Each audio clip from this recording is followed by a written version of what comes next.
What's up, good people, man? We back live.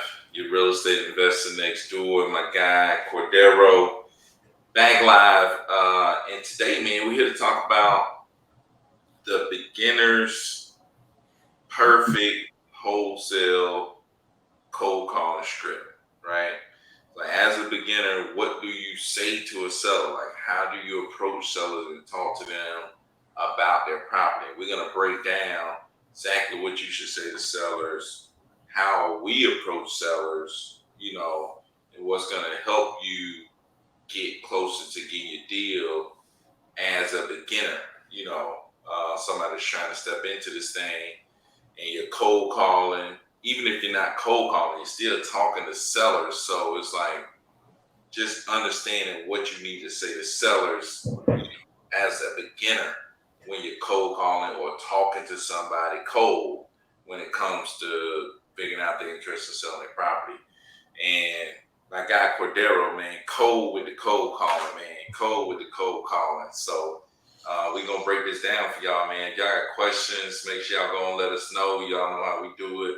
We ain't seen any questions y'all got, man. But what do you say to somebody that's interested in selling property? What do you say to somebody who might not be interested in selling property? How do you start those calls? How do you start those conversations? Um, Cordero, man, go ahead and I love the way you start your conversations, man. You're smooth with it. So we gonna let Cordero jump in this thing. But first, man, gonna shout some people out. Wolf of Wall Street up in this thing, That man. Wolf of Wall Street. Yeah, up in Mm. this thing, man. What's up, man? That Wolf of Wall Street, man. Yeah. Yeah, man. So, and I'll say this, man. As time goes on, I'm growing. I'm learning a lot more and more just about talking to people, and especially about cold calling. One of the major differences that between when I started and now that I realize that I always want to point out to people, especially if you're new, this is something to keep at top of mind.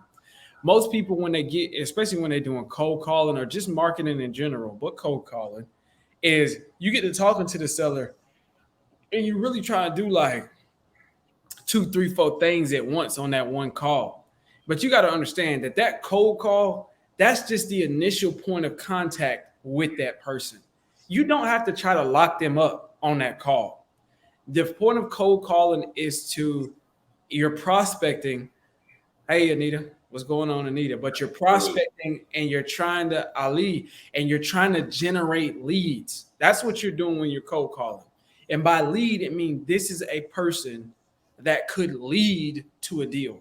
You're not Yeah. cold calling to lock up a deal.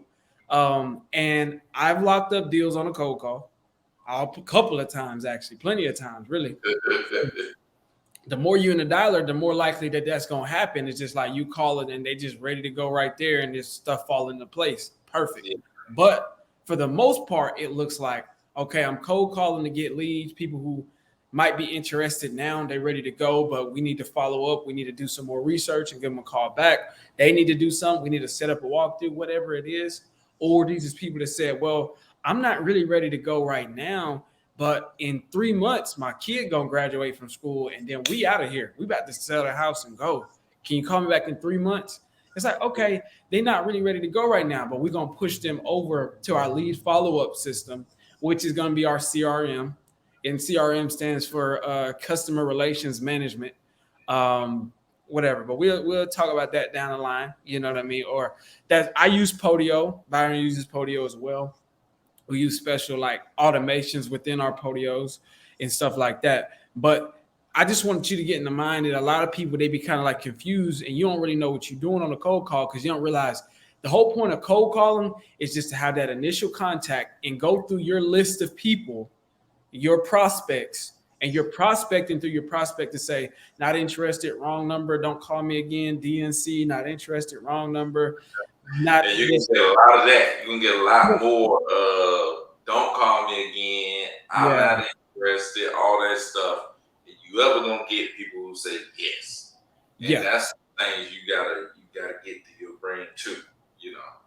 That's a big thing. And I say this because I think a lot of people you're thinking I'm cold calling to lock a deal up and you getting 99% no, don't call me, wrong numbers, you're gonna really feel like, for one, like you're not doing what you're supposed to. You're gonna feel unaccomplished.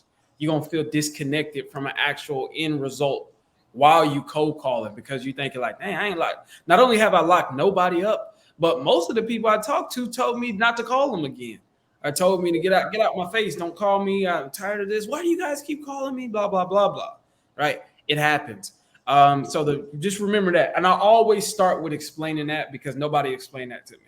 Before we even talk about the script and just saying this and say that, it's like, just know you're cold calling to to determine who's going to be a lead. Then when you follow up with your leads, then the conversation, it should be slightly different. It's like, hey, you said you were interested in selling. Let's get off deeper into this conversation. But now let's get into what we actually say on the cold call. Like, what do you actually say to these people? Whether, like you said, whether they're interested or not interested. One thing I will say, and I even start with my VAs, when I'm training VAs, when I'm bringing somebody else on my team, whoever it might be, before we start talking about what to say, we start thinking about how we say it. And this is going to be big too. People can hear your energy over the phone. They can hear, and especially if you're going to be cold calling all day, or you're going to be cold calling even for a couple of hours, in order to be consistent doing this, in order to be consistent doing this, you're going to have the right energy. So that way, after you've gone through 100 no's, you still got the same mental capacity to deliver your cold call pitch the same way, with the same amount of enthusiasm as like, because, and I was just listening to Tony Robbins earlier. He was talking about like the door-to-door salesman, how you can go from door to door, and he might have the tenacity to go to 100 doors. But by the time he gets to that 100th door, it's not, hey, I got a product for you that will be great for you. It's like, you don't want to buy anything from me, do you?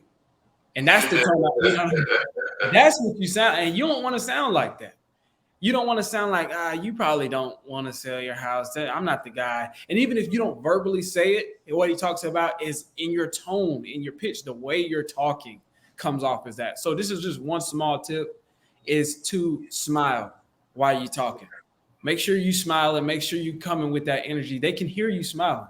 Hey, really actually smile, and then they'll hear that. And just keep that upbeat energy while you're in the dialer. Make sure you're doing things, and we'll get off into this a little bit more, but make sure you're doing things. You're not listening to trash, or what are you doing while you're doing that? Sometimes I got my headphones in, I'm listening to a book, I'm listening to an audio book, I'm listening to Tony Robbins or something like that while I'm in the dialer. Do that to keep your energy up. So by the time you do get a hold of that person, you got the right energy. But what to say, I'll give you my intro, man. Do you want me to go over the script line by line? Because I can't. Yeah, we'll hit a good bit of it for the next like 20 minutes, and Man, let's then go we into hit the that intro part at two. least. Yeah, you probably just hit the intro kind of today, kind of get into it, and then we'll come back with another one and finish up the script. For sure. So let's talk about the intro, what you can do or what you should be saying to them, or at least what I say, and why. Because I kind of taken some time to get my intro right. So obviously, a couple things I like to do on the intro when I'm talking to sellers is I want to sound what I would consider, I call it unassuming. So I'm not jumping on the phone. Or confused. It's confused is the simple way, but I think really it's like unassuming, because what I'm not doing is I'm not assuming things like, hey, I'm calling to speak to Byron Scott. Hey, Byron Scott, am I talking to you, man? Hey, are you got a green shirt on and a chain on right now? Sitting in your chair. It's like, if I call him out of the blue, he didn't know me, I didn't know him, and I start assuming a whole lot of stuff about him, he would probably get uncomfortable. And most people just naturally gonna put their defense up. So you'll see as I break down this intro how I kind of try to position everything to be slightly like unassuming. I'm not really doing too much. So it's like, hey, I don't know if I have the right number, but I was calling to speak to Byron. Am I right? It's the pauses, man, that get me every time. It's like, if he's sitting there talking about, yeah, man, hey, we need to call this guy right here. We need to call this guy. He's like, let me off in the call right now. He Yeah. called him and he's like, I'm like, he done forgot who he called it. He's like, no, he just do it every time, man. Yeah. It's the pause, man. So you say hello, do it again, man. Do it again. Hey, I don't know if I have the right number, but I was calling to speak to Byron. Hey, Yeah, I and it remember. sounds natural, but I've done it so many times that I practice it. You know what I mean? And I don't just do that on a cold call. I do that on any call. Um, Even if I already spoke to the person and I know who it is, I might not say I don't know if I have the right number, but I will say, "Hey, am I speaking to? Is this Larry? Oh, hey, Larry, this is Cordero, man. We talked earlier. You know what I mean? Yeah. The number one reason why I do this is to come off unassuming. I'm not leaning into it like, oh man, this is Byron Scott. I know who I'm talking to. No, I'm coming off there for two reasons. One, again, they're gonna put their guard up, and you don't want them to be all in self-defense mode while they're talking to you. And then two, people like to help people. And if he sees that I'm not just calling because I'm calling about a property. I don't even know if I'm in the right place. I was calling to speak to, is this Byron? And he go like, well, let me help you out, dog. Yeah, this is Byron. Or even if it is the wrong number, it gets in front of that objection because if it's the wrong number, and when you're cold calling, a good deal of the people you talk to might be the wrong number. It just depends. And so I'm getting in front of that objection by not leaning into, hey, this is Steve Smith. Hey, Steve Smith, this is Cordero. Like, don't say their last name. Don't say their last name. Even if people ask me, what's the last name? Because like sometimes I'm like, hey, I don't know if I had the right number. I was calling to speak to Byron. Byron who? What's the last name? I'm like, I don't really even know. I was calling about a property, and I'll go on. But after I ask them that question, hey, am I in the right place? I let them confirm. Yeah, this is me. Oh, hey, Byron. And I repeat their person's name. I say their name. You want to say their name to them as many times. That's just building rapport. That's a small little thing that you can do, building rapport. Hey, Byron, my name is Cordero. I was just calling actually in regards to a property. I don't know if you even still own it, man, on Main Street in Clarksville, Tennessee. Um, Another thing I'm doing, I'm still unassuming. I'm not saying, hey, this is Byron, you own that property. No, it's like I don't know if you still even own this property on Main Street. And I didn't say 123 Main Street. I didn't say the street number. I just said the street name. Don't say the street number. Yes, sir. Yes, sir. Shout out to Kaz, man. But don't say the street number. Just say the street name. Again, this goes into being unassuming, and that person still, they're going to be listening to your confused tone. They're going to want to help you out more than they're going to want to be against you. Now, you got to put a number of these factors all together, though. It's like, one, I'm still talking, I'm still confused, but I'm talking with a smile. Hey, man, I don't know if I have the right number, but I was calling to speak to Byron. Oh, hey, Byron. My name is Cordero, man. I was actually calling in regards to a property. I don't know if you even still own that, man, on Main Street in Clarksville. I didn't say 123 Main Street. That's just, Yeah, I do still own that property. yeah. What it is, and I'm sure you get, and I'll say this, I'm sure you get calls like this all the time, man. But I work for a local investing company here in Tennessee, and we work with buyers who are purchasing properties in your area. Just wanted to know if you were thinking of selling at this time. And then that, again, man, one thing I'm doing, and I'll talk a little bit more about how I'm saying it, but one thing I'm doing here is what I did not say is, I don't even know if you even still own that property. I'm sure you get calls like this all the time. Just want to know if you were thinking of selling. I did not say, I just want to know if you're looking for a cash offer. Now, Byron, why would I not say, I want to know if you're looking for a cash offer, as opposed to say, are you interested in selling? I mean, because some people just, they just want a cash offer for the sake of having a cash offer. Some people's like, yeah, give me a cash offer. But if you're looking to sell, then you're looking to sell. Yeah. Yeah. I'm looking for people who are looking to sell, not people who just interested in a cash offer. Exactly. Because first of all, one of them denotes motivation. One of them questions, let's talk about, hey, are you actually interested in selling? Versus, hey, are you looking for a cash offer? Because here's one of the number one objections. I can't say one of the number one. This is one of the top objections is, yeah, anything's for sale for the right price. Yeah. You see what I'm saying? If I say, "Are you looking for an offer?" and I direct the conversation to start talking about price, and I ask him a question, "Hey, are you looking for an all cash offer on your home?" Then, even if that person doesn't want to sell, even if they don't have any real motivation, and we're looking for motivated sellers here, if they have no real motivation, then they can say yeah to that question because anything's for sale for the right price. So don't ask them that.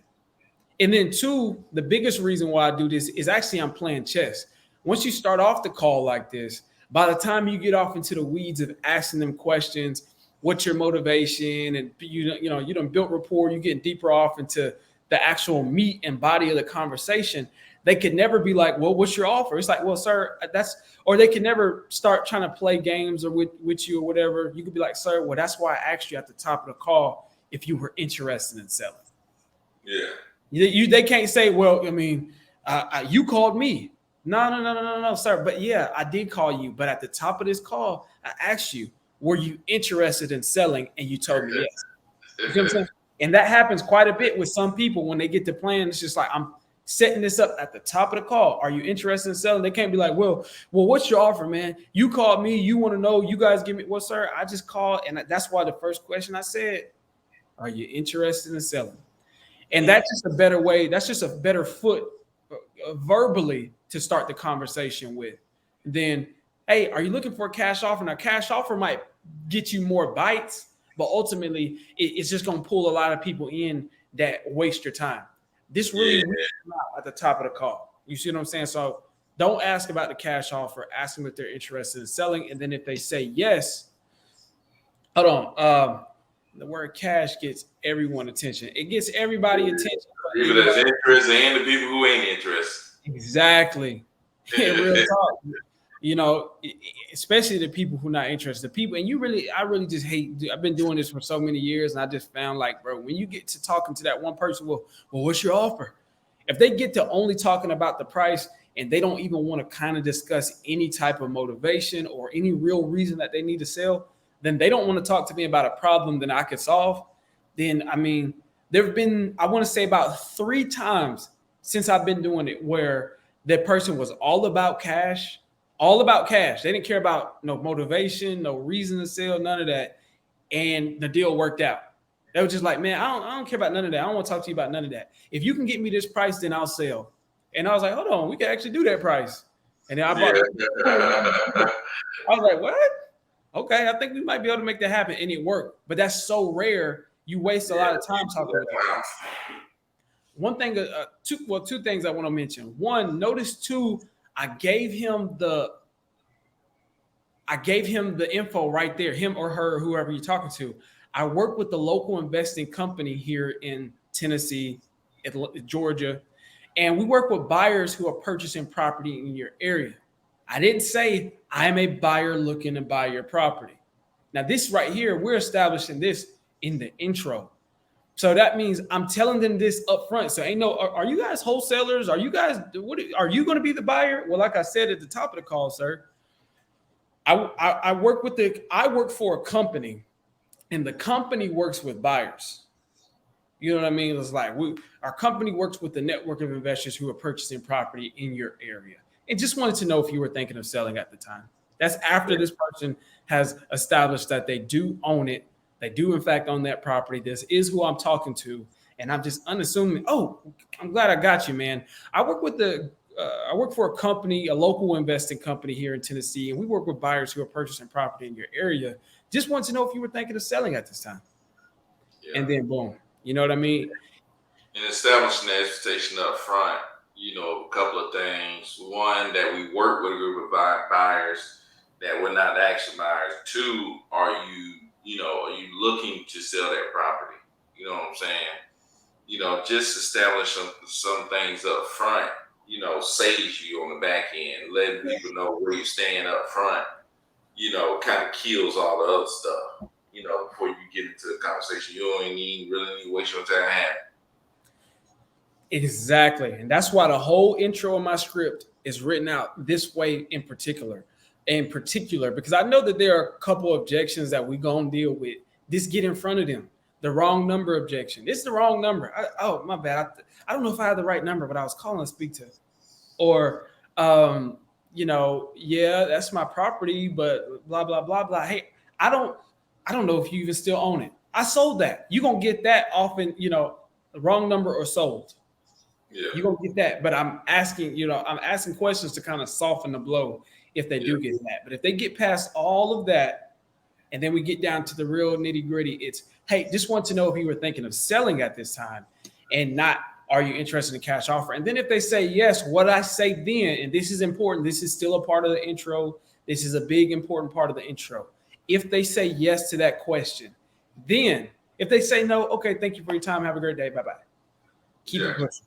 Don't keep trying to talk to them if they said no, they're not interested. I've heard people say that to try to keep the conversation alive. That's a waste of time. Yeah. If they say yes, okay, great. For starters, what I'd like to do is get some initial information from you about the property so that I can pass this to my manager and see if it's a good fit for us. Is now a good time to ask a few questions? Bam. Like, you know what I mean? And so what this does is this is now setting the expectation for what I call the body of the conversation. And this is still on a cold call. This is setting the expectation for everything. For starters, what I like to do is get some initial information from you about the property so I can pass this on to my manager and see if it's a good fit for us. This doesn't say, okay, for starters, what I'd like to do is ask you some questions so I can give you an offer today, right? Yeah. And so what inevitably is going to happen, even after you've read this to them, is they're going to say, oh, well, actually, can you give me an offer? Well, like I said, sir, it's not my job to give out the offers. I'm going to get this information, pass it along to my manager, and then my lead manager be able to follow back up with you. Or appreciate it, man. Appreciate that. Or my lead manager, or we'll be able to I'm gonna get this over to my acquisition or my underwriters, and then I'll be able to give you a call back. If you're a one-man show, you can just say, I'll get it over to them, and then I'll be able to give you a call back to follow up and actually get you an offer. But win, lose, or draw, you setting that expectation at the top. Yeah. You know what I mean? So that way you're not worried about, and some of the hard-headed sellers is gonna be like, well, what's your offer, man? Give you an offer. Hey, I told you at the top of this call that we weren't going to do that. I was going to get some information, pass it on to my sellers. And then also I asked, is now a good time to ask a few questions?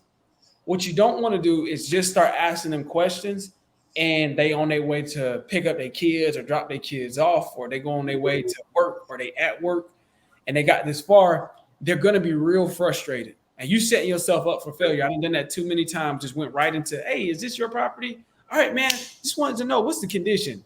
It's like, whoa, chill out now. Yeah, they ain't got the time. And then if you talk to the person at the right time when they're able to actually sit down and discuss this with you, you got a lot better chance of getting more stuff out of them and having actual, meaningful conversation versus I'm on the move. I really don't want to go do this. I might be telling you no because I'm busy. You know what I'm saying? Not because it's a real no, but because I really need to get off this phone right now. You know what I'm saying? Yeah. So, you want to make sure you're spending people time and that you're hitting them at the right time. And then it increases your chances of reaching them at the right time again. You know what I'm saying? You may just try to get off that phone and then you ain't able to ever get back in touch with them again. Because you don't even know what's a good time to even call them. Yeah. That's one of my big things. Like, man, before you ever get off a call with somebody, you better know when you're gonna talk to them, and they better know when y'all gonna talk again. You know what I'm saying? And getting to know what time of the day works for that person is big. No, that's major, man. And if we had time to get through the entire script, you would see that the very last thing after we go through everything, as I tell my VAs or whoever, it's major, it's important. You get a follow-up time, but also ask them what day and what time.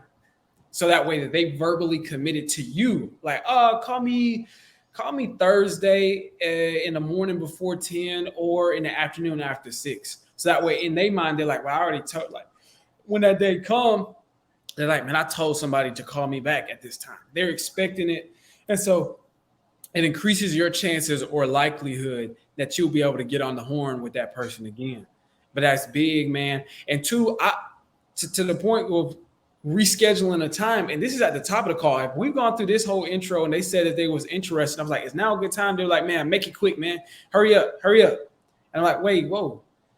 I got these questions. Don't go through the script. Say, well, is there a better time that I can get a hold of you? If you are interested, and this is the last thing I asked them, it's like, is there a better time that I can get a hold of you? What time would be good? I want to make sure that we got time just to ask a couple questions. Like, if you're in a rush, I don't want to take too much of your time right now. Yeah, call me back tomorrow. Okay, I can call you back tomorrow. But I mean, you are interested in selling that property, right?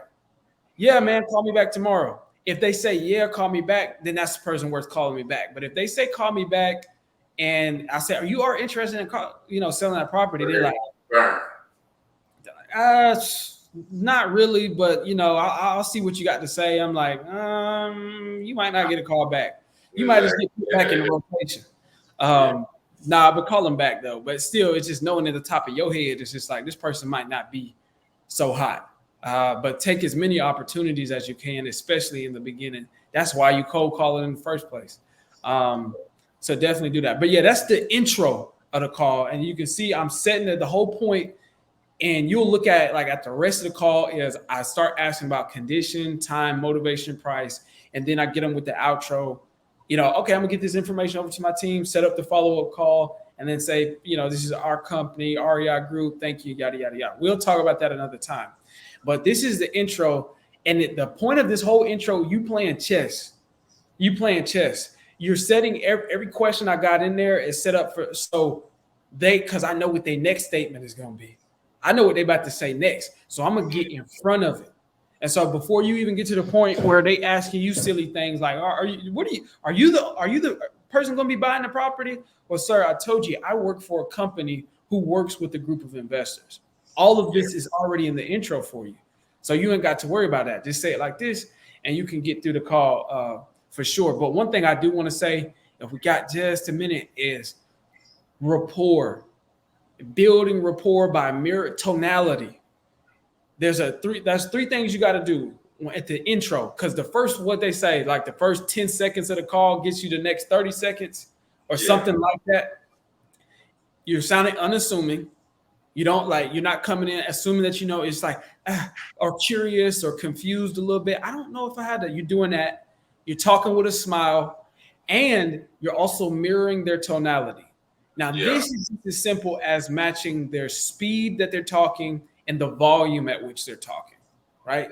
This is one little major key that you got to do, dog. You cannot skip this. Tonality is the speed and the volume.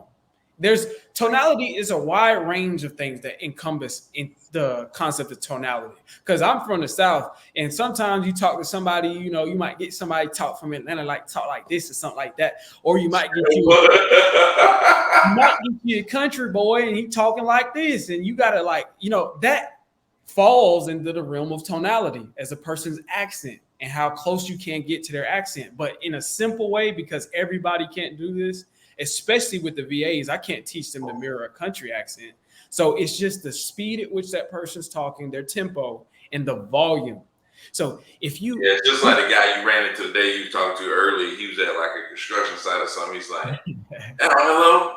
He was kind of loud. You could tell there's a lot of stuff going on. So it's like, you got somebody that's loud. They talking like, hey, what's going on, man? Hello? And you can't be sitting there like... I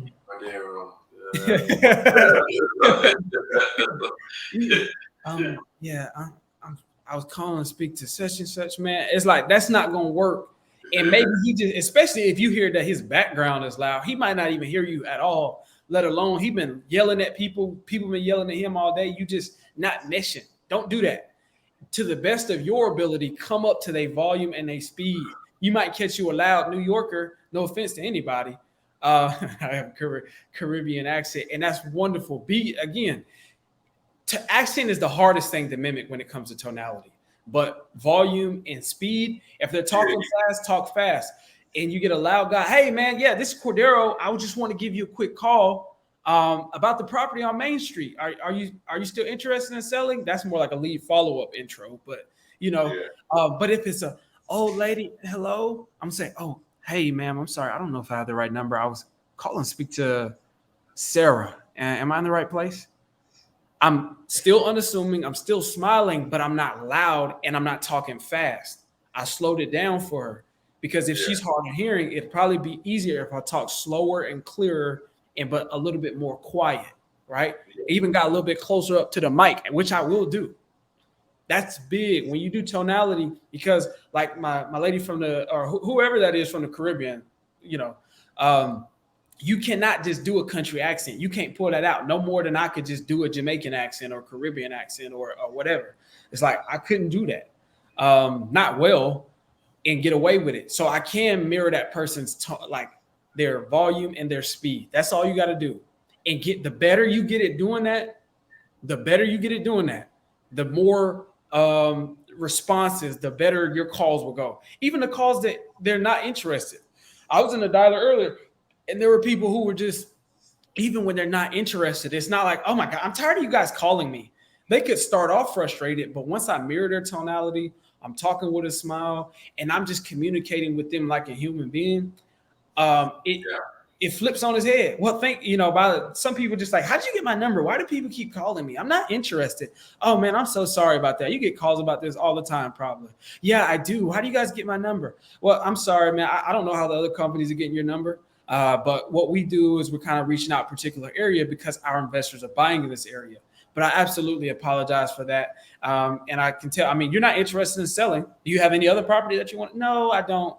And I'm like, okay, well, thank you so much. You have a good day. And I literally had a lady, she said, thank you for explaining that, taking the time to explain that. You have a good day as well. I'm like, dang, that was supposed to be me getting cussed out. And if this was 2 years ago, 3 years ago, it would have been me getting cussed out for sure. Yeah. But I didn't know anything about smiling while you're on the phones and mirroring their tonality. Come to their level. If they're the volume is up here, raise your volume. You can do that. I don't care what accent you got. You can either talk louder or talk quieter. And then you can talk slower. You can kind of chill it out, calm it down, talk, a little bit more even. So that way I'm talking clearer, or I can speed it up. I can talk a little bit faster because I know that person. And especially if that person tell you I only got a couple minutes, but man, I'm good to go right now. Ask me the question. Show them that you speeding up. Talk faster if they like, yeah, man, I got to do something. But yeah, speed up to talk to their speed. If that guy's in a rush, talk in a rush too, right? And that'll really help you out, man. But those are the biggest things. Go back and rewatch this video, and you'll be on Byron's level in no time. Man, be on Cordero level in no time, man. But no doubt, I think that tonality. I was on the phone with a couple of people this morning, man. Just like being unassuming. Somehow it does just build rapport. It's like, it's crazy. It's like people see that you don't know you seem confused and you seem like you don't know where you at. Because they want to help you. Yeah, they want to help you, and somehow it just kind of helps build that rapport. For them helping y'all to get on the same page. But and then the tonality after that, you gotta listen to get that tonality. You know what I'm saying? You gotta listen to that person talk. That's big. You gotta let them talk. That's big. What I'm saying? So don't be afraid. That intro makes them talk too. I don't know. I don't know if I reached the right person. Calling to speak with Kevin. Listen, oh yeah, this kid it makes them say oh yeah, this is Kevin. You know what I'm saying? Versus you call and be like, hey, this is Cordero with Hometown Cash Offers. I was calling you about a property. You didn't went through all of that, and they ain't said a word. You don't went through all of that, and they're like, you got the wrong number. Exactly. Well, our first thing is, I don't know if I had the right number, but I was calling to speak to. So I didn't go through my whole pitch. I didn't give you my company name and all of that, just for you to tell me I got the wrong number. But you are absolutely right about that, man. That's one thing I guess I forgot to mention. Before you can do any of this, you need to not just listen, but actively listen. That means you're not just listening, thinking about, okay, I'm gonna say the next thing in the script, or I'm thinking about my response. He needs to say something here, and then I'm gonna say this. Listen to whatever that person says and how they say it. And that's kind of a practice thing, because I definitely got that wrong for a long time. But over time, you get to better to where you can listen to what they're saying and how they say it. And even Byron pointed out, he could tell that you can listen to their background. If you can tell that the dude's on a construction site, or he's working, or you can tell stuff going on, or maybe they're in their car with the window down or something like that, you like, okay, I'm listening to everything that this person got going on. So that way you can respond accordingly. Maybe I do need to talk louder because he's in a car on the way to do something or whatever. Exactly. Yeah, man. Sometimes you use that background, build a little rapport or something like that. Sometimes. Yeah. When you hear their spouse talking in the back, oh, hey, how's it going? Yeah, you don't get too deep into it, but you kind of hint a little bit at what the background. Because I think Cordero, you did that earlier with that guy who was at the church, like, oh, dang, sound like you a little busy. This is a good time, talk or whatever. You see what I'm saying? He kind of threw just a little bit of hint of it into what he was already gonna say. You know what I'm saying? So yeah, man, I think that's real good. I think that's cool. But I did it wrong too, though. You can do it wrong, but I did it wrong when I followed back up with him, because he told me to call him back at 4:00. I was like, I called him back. I didn't know he was at a construction site, but I could tell he was doing something. He was just like, man, I'm swamped. Tomorrow I'm going to be in the field. I said, are you in the military? He said, no. I work for construction. So it kind of was off-putting when I asked him if he was in the military, and he wasn't. He almost like, it's low key, not like he got offended, but he was like, no, not me. So not me. That's the problem. It's like the better you get at it, the more you listen. That's why you're unassuming at the top of the call. But the more you listen, the more you can interject and make assumptions. And that'll do you good, but you're listening to make the assumptions. But if you start making assumptions too quick, you're putting your foot in your mouth, dog. You stepping on your own toes. You doing your. I've been there, bro. I done made way too many assumptions too fast on a call, thinking that I knew something, and it just didn't go well. Hey, I'm calling to speak to Steve. No, I'm like, what? Do you know Steve? Are you his wife? Are you guys married? Maybe I can. That's my ex-husband, and I don't want to. And oh my God. I'm too deep. I didn't ask too many questions. I didn't even want to go there. So don't be too assuming, especially at the top of the call. But it gets you in the door, so that way you can actively listen. And then the more you get it, then the more you can start and ask probing questions. Again, we'll talk about the body of the call, the cold call, and that's where I get into asking the probing questions. And I structure the body in a certain way where it's condition first, time, motivation, and then price. Condition just to build rapport, and we'll talk way more in depth about it. And then time right before motivation, because time and motivation goes hand in hand. And then price, because you always want to put price last. You get to talking about price before you talked about the condition of the property, or why they want to sell it, or how soon that they want to do all of this. You're gonna look foolish, and you're gonna look like an amateur. And you're not gonna have no ammo. So if they say, I've had it to where the person said a price, and I'm like, yeah, right. And then because I didn't talk about the condition or none of that, I was like, yeah, oh, you want $500,000 for this house? Yeah, right. I guess this person playing a joke on me. And I click on the Zestimate, I'm like, whoa, it might be, not only might be a $500 house, but 500,000 might be a good deal. Yeah. So I was like, get the information first and then talk about price. Right. But, we'll go over that at a different time. But, I think if y'all can master this intro and, just make sure you got the tonality, smile while you're talking. So that way on the 130th call, you sound just as fresh as on the first call. Because if by that 130, that might be the call that's your person, but you on the phone like, I mean, is it?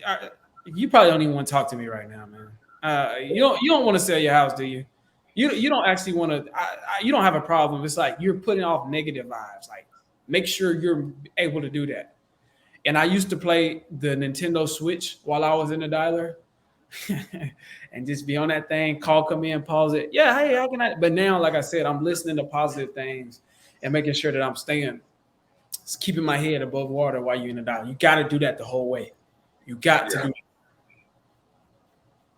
Yeah, no doubt, man. I think that's key, man. But shoot, we've been on this thing about 40 minutes, man, on the late tip, man. Shoot, man, we gotta start scheduling these during the day for sure, man. But I'm glad we getting them in, though. I'm pretty sure there's people tapping in. That's glad we getting it in, man. I appreciate you coming through, Cordero, man. We gonna hit it up again, finish this script, and man, just keep bringing out videos. So if you got questions, leave them below, or just hit us up, Yeah. on IG or whatever, or right here. Just let us know what you want us to do, man, on these lives for sure. Yeah, and if you want a copy of my script, follow me on IG and message me on Instagram. What And is my, your IG? I don't even know if I know your IG. I don't even know if I know my IG, man.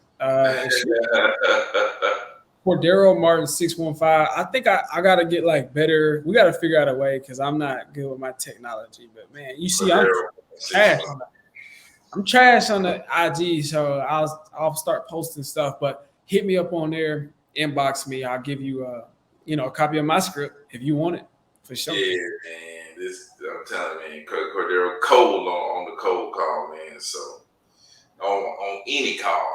But shoot. But shoot, man, appreciate y'all coming through. Until tomorrow, man. Peace out. I'll let y'all.